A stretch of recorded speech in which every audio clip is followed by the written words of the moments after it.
This is the story of one of the worst comedy shows I have ever been a part of. It takes place in Fort Dodge, Iowa, at a dance club. Now, the dance club was set to open at 10 p.m., so the owner decided to have a comedy show at 9 p.m. You know, try something different, get a few extra people in the door, sell a few extra drinks. My opener, Travis, and I showed up at 8:30, and the place was empty. At 9, when the show was scheduled to start, the place was still empty. Apparently, the owner had decided to have a comedy show, but he forgot to tell the general public. At 9:30, with 2 people in attendance who were friends of the bartender, the owner handed us a wireless microphone and said, "Okay, yeah, do your thing."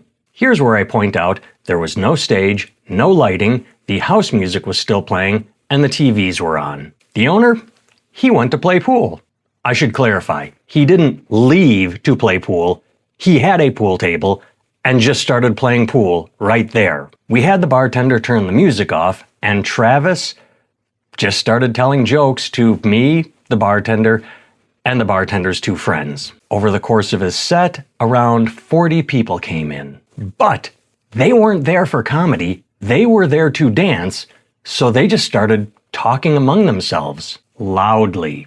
Slightly annoyed, the owner interrupted his pool game, came over to me and said, "Hey, when are you going up? This guy isn't doing it for me." I responded as kindly as I could, "I'll go up any time, but given the circumstances, I'm not going to do any better than him." The owner said, "Whatever," and went back to his pool game. So I took the mic and decided on the spot that I was going to tell approximately 0 jokes. I walked around the dance floor going person to person and asking them if they knew they were in the middle of a comedy show, and ad-libbed stupid shit off their answers. And all the while, more people were coming in, making the overall noise of the room louder. I eventually hit my contracted time, gave the microphone back to the bartender, and Travis and I left without saying goodbye. Fortunately, they had paid in advance, and I was ready to burn the place to the ground had they dared to complain to the booking agency.